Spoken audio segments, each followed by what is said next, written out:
What's going on, everybody, and welcome to another edition of Top Viral. Today we'll be looking into 3 tragic stories of accidents that changed people's lives forever. Please drop a like and subscribe. Hope you enjoy the video. The 9th of December 2014, in an horrific case of mistaken identity, a complete stranger turned up on the doorstep of our next guest's family home before hurling battery acid across his face. Before we move on with this clip, I just wanted to preface by saying that this story is pretty graphic. Although Andreas was a victim of a mistaken identity accident that changed his life forever, he should serve as an inspiration to all of us of just how lucky we really are to enjoy the simple things in life and how we shouldn't take the small things for granted. Andreas Christopheros' life was devastated in an instant, dealing with endless painful skin grafts, permanent facial disfigurement, and the worry that his 2-year-old son would see him as a monster. Well, over a year on, Andreas remains defiant as he rebuilds his life from that attack and refuses to be defined by it. He joins us now along with his wife Pia, so welcome both of you. Thank you for coming in today. And you say yourself that before this, life was great. You started up a new business, things were looking good, you've got your family all in order, and then on this day, this happens that changes everything. What do you remember of that day, that leading up to what happened? We had, on the day, we just started, well, previously started a new business, so it was all guns blazing. I was working from home, doing a lot of hours, trying to get the new business off the ground. Called Chase 2000, subsequently we've had to dissolve since. A normal day, run up to Christmas. And you saw a red van outside? I saw a red van from my office window which came down, which is the same make and model of a van which I use for work, so it caught my eye. And a few minutes later after that, I knock on the door, expecting it to be yet another parcel or neighbour or whatever. Open the door as you would normally, and one motion, bang, this is for you, mate. And it's a guy called, yes, and those are the words, David Phillips, which we'll get onto him in just a moment. This is for you, mate. Yes, all in one motion. It's not even time, really, to blink. It happened so suddenly. My heart goes out to this guy who was living a normal life one minute that was totally changed upside down the next. And we should point out at this point, Pia, you're upstairs, aren't you? You're with the baby, you're nursing the baby. The baby's not feeling very well, so that's unaware that anything has just happened downstairs. For you, this happens all so quickly, but the pain is instant. The pain's inexplicable. Like, it's nothing like I've ever felt.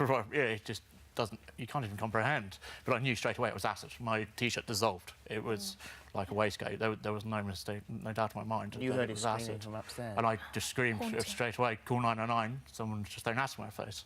I ran through the house and got to my kitchen and started dousing myself with as much water as I could. Just to try and wash the acid away. It was the only thing I knew to do. So powerful that as you ran down the stairs in your bare feet, it's on the carpet and it burnt your feet. I had socks on, luckily, and they just disintegrated, just like his T-shirt did. So you're rushed to hospital. Yeah. And you're by the bedside. And you said the last thing you remember before you drifted off into a coma was a doctor desperately trying to get saline solution. Yeah, so in the ambulance, I managed to get into the ambulance and reel off my medical information for the paramedics. Amazingly. And get enough information about what I deemed to be the suspicious-looking van parked just on the curb as it happened, the red van. And just enough information for the police, and then blacked out, wake up 4 days later. And you were taken to Swansea, weren't you, at that point? Because they had a specialist burns unit. You were flown the next day because you were too ill to fly that night. Yeah, the first night they told my mum and my wife that they didn't think I'd make it through the night. I wasn't stable to move, so we had to wait till the next day to fly out to Swansea. So you hear this news that could be it. The father of your very young baby may not make it through the night. Yes. And you have no idea why this has happened. No idea. I mean, it was just a complete shock. I was in this room in the hospital, and the doctor came with a police officer because obviously they had no idea why this had happened. And the doctor came down and said, "I'm very sorry, but it's very unlikely he's going to make it through the night." At which moment, you know, just it's such a shock. The fire alarms went off, didn't they? Because of the gas. And the thing is that you're in the hospital and your son, who's breathed in the gas from he was in battery paediatrics, is taken into the paediatric ward. Yeah, so it was just a really bizarre surreal experience. So the issue, because he didn't, when he was, because you've managed to give that explanation, he was arrested, wasn't cooperative. It then transpired that this is David Phillips had decided to take matters into his own hands. Someone close to him was sexually assaulted and wrongly identified your home as the address where the man had carried out the assault. All in all, this story is very sad on all angles. Andreas and his family's lives were changed forever, and the perpetrator didn't get the revenge he was seeking. Alright everyone, let's move on to Michael's story and his decision that changed his life forever. As a young kid, I was much like every other kid into sports, and then started to socialise a bit more. I think I'd always consider myself the class clown. I'd probably say I was outgoing, energetic, happy kid.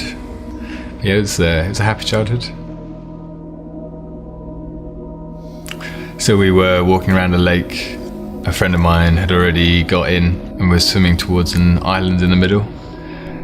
I thought that looked like great fun. I assumed he'd dived in, so followed suit and took a run up and jumped in. It was only a foot or so deep, so I hit the bottom and unfortunately broke my neck. I feel terribly for Michael, who was playing like a normal kid one minute and the next minute spending the rest of his life in a wheelchair. Found myself instantly paralysed, floating face down. I remember trying to reach for air and not being able to reach it. And eventually a friend pulled me out and saved my life.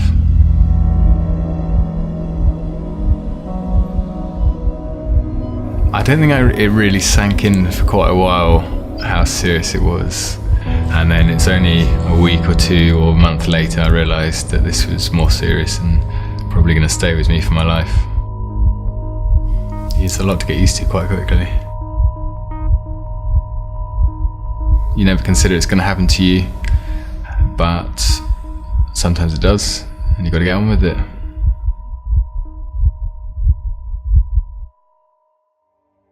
When I first had the accident, I didn't even have my arms, didn't have my shoulders, didn't have anything. I was just a bag of potatoes. And then slowly over the next 7 months I recovered a bit more movement, a bit more arm strength, so I'm glad I got some back. And finally we have Ashton, who was on a road trip when tragedy struck. This story just goes to show that life is unpredictable. One moment you could be riding down the street with your friends having a great time, the next moment you're in a hospital. My thoughts and prayers go out to Ashton. Let's listen in and hear her story. Well, we were kind of in a rush, so we decided to drive. Well, not we, my friend. I was very against it. He decided to drive non-stop in shifts from Philly to San Francisco.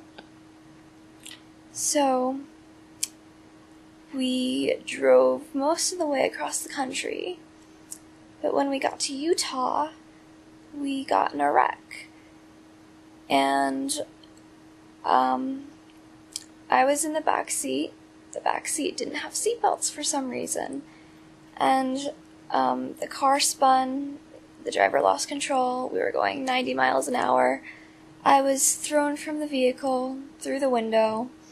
I hit a guardrail. I degloved my leg, which means I broke it but also lost the skin on it. That caused problems. The artery got infected. I bled out twice. I died once, but the doctors brought me back, which is like super weird to think about, that like I've actually died and I don't remember it at all because I was unconscious, but like I died. Like I was dead.